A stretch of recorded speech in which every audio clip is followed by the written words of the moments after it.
Good morning, everyone. I'm here at home. I've been gardening, reading, doing arts and crafts. I'm really blessed that I'm safe and all the ones I know so far are safe, and we're all good and staying positive. And yesterday, while I was beading, I was making one of those necklaces. This is Petosky stone. I was really inspired to share the story of the legend of the Petosky stone. And this is my story today.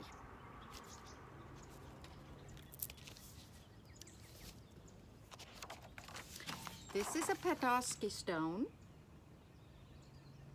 And it's really a fossil. And this is the necklace that I made.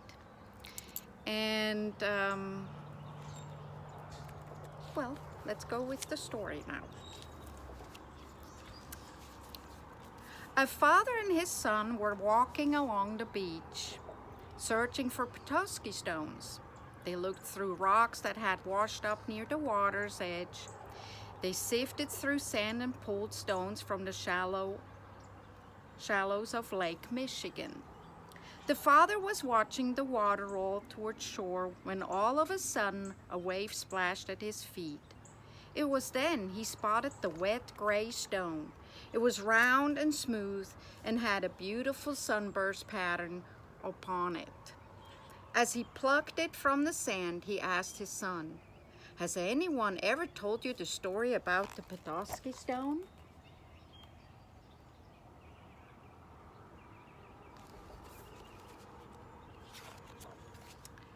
Long ago, in 1787, an Ottawa princess and her husband were leaving their winter home.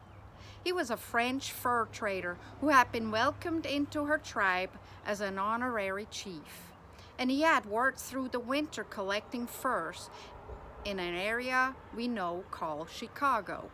Do you know where Chicago is? Maybe go look it up. Do you know where? Yeah, on the map. But when spring arrived, it was time for them to travel back to their summer hunting grounds along the shores of northern Lake Michigan.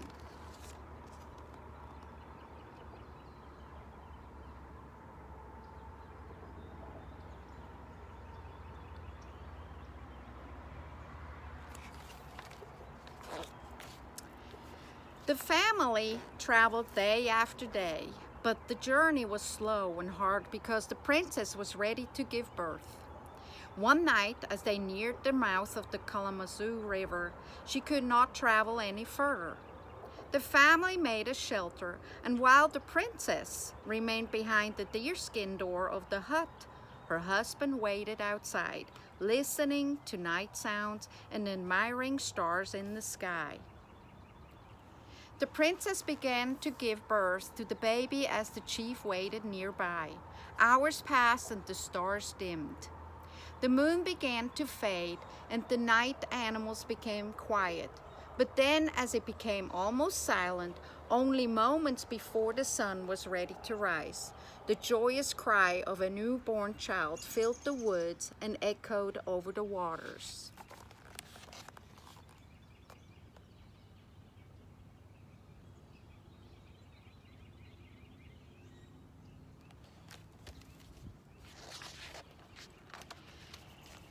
The chief held the baby in his hands, feeling deep and instant love. At that moment, the sun rose, casting ribbons of beautiful light through the trees.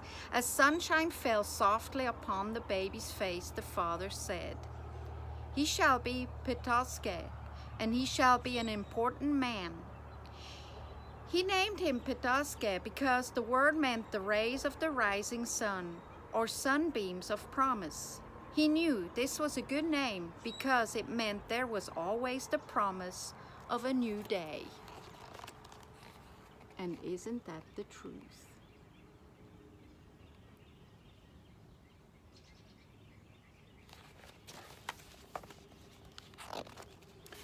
As his father adored him, Petosky was bathed in the most beautiful morning light, and it seemed as if the nearby lakes, rivers, and forests whispered his name in approval.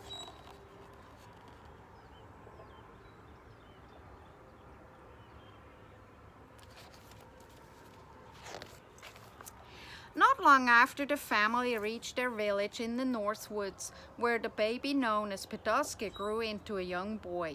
He loved to play in the lake and could easily catch the biggest and best fish.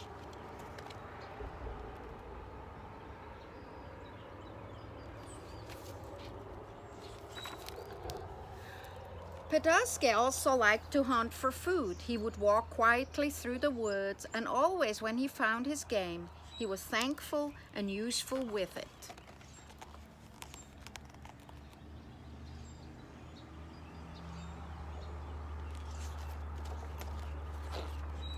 And when the snow arrived, Petosky went in search of animals for their fur. Furs would keep his family warm or be traded for goods. He set traps and snares in the forest and grew better at the challenge every year. As Petosky grew to manhood, he became such a skillful hunter that one year he killed 40 bears and sold their hides for a very good price.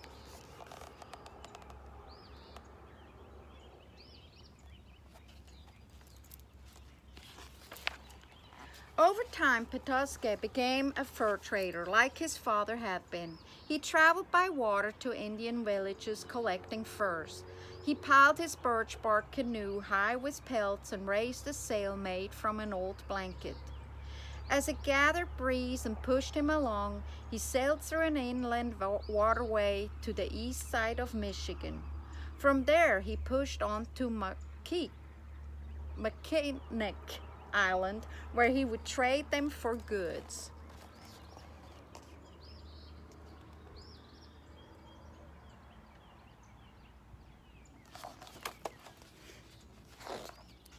Petosky loved his homeland along the shores of northern Michigan. It seemed as if all of nature belonged to him, and that he had a special place along the bay.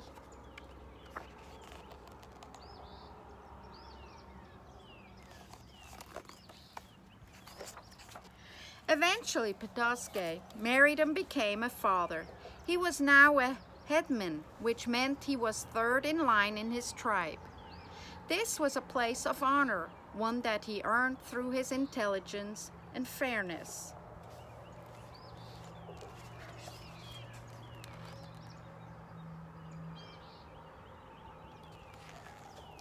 Over the years, Petosky was such a successful trader, hunter, and farmer that he was able to purchase land near a beautiful river that danced like a ribbon through the forest and flowed right into the big lake. It was known as the place where bears walked beside the flowing waters, and Petosky liked it very much.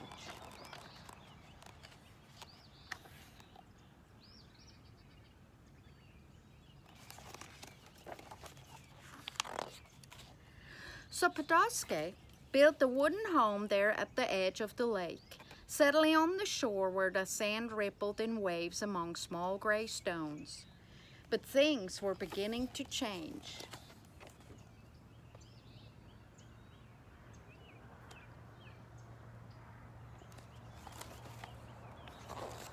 A town was beginning to grow in the area near Petosky's home.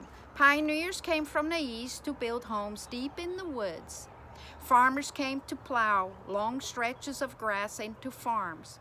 Business people came to build lumber mills and stores. One man, Hiram Rose, came to set up a general store and other businesses.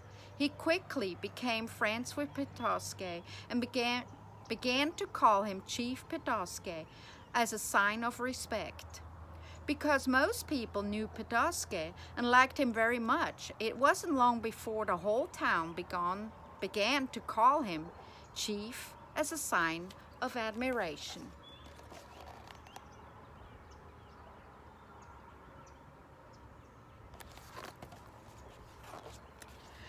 But the growing area needed an official name.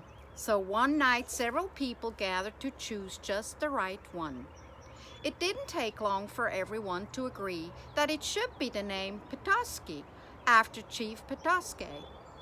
True to the words his father spoke the moment he was born, Chief Petosky was becoming an important man by lending his name to the town he loved.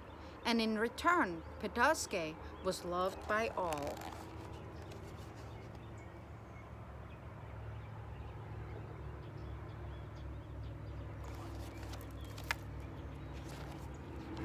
It wasn't long before people from other places wanted to visit the town named after Petosky. Some came by steamship while others came by train. They came to enjoy the beautiful lake and to breathe the fresh air, but they also came to walk along the shore and search for a special stone that appeared to hold the rays of the rising sun inside.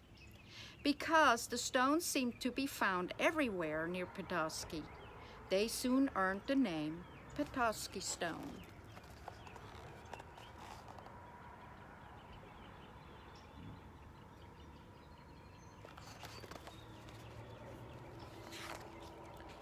The father shifted the stone from one hand to the other, admiring the sunbursts made so long ago.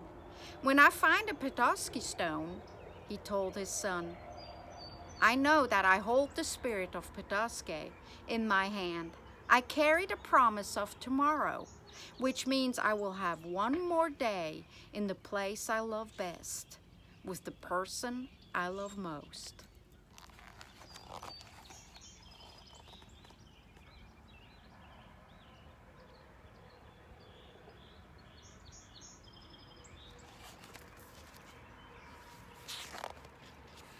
With that, the father placed the Petosky stone into his son's hand and whispered, "That place is here, and that person is you." The little boy held the stone as tight as he could and looked at his father with love. And just then, as sunlight fell upon them, it seemed as if all the nearby lakes, rivers, and forests whispered Petosky's name once again.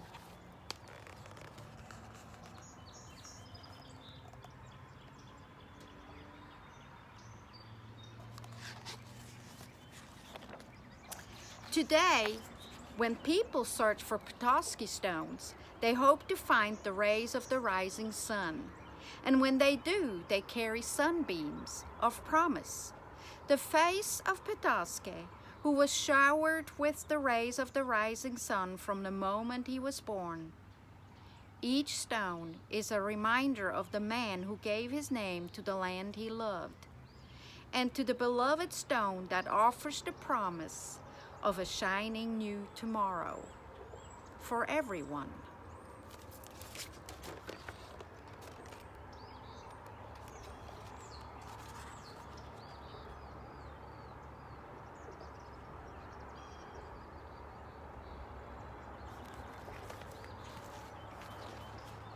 And with this story, I would like to leave you the promise that it's there.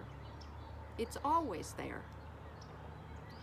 And if you have time today, go outside. The sun is out. It's beautiful. Even if it isn't nice, go outside. Maybe you want to find a stone.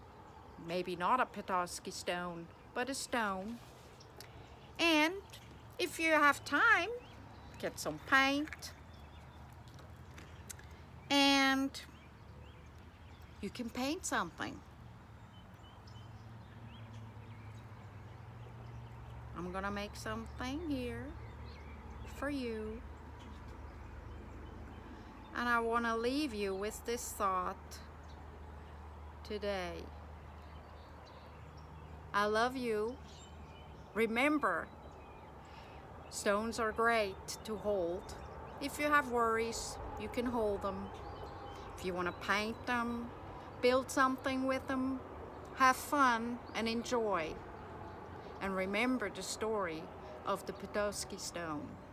I love you all. Have a great day.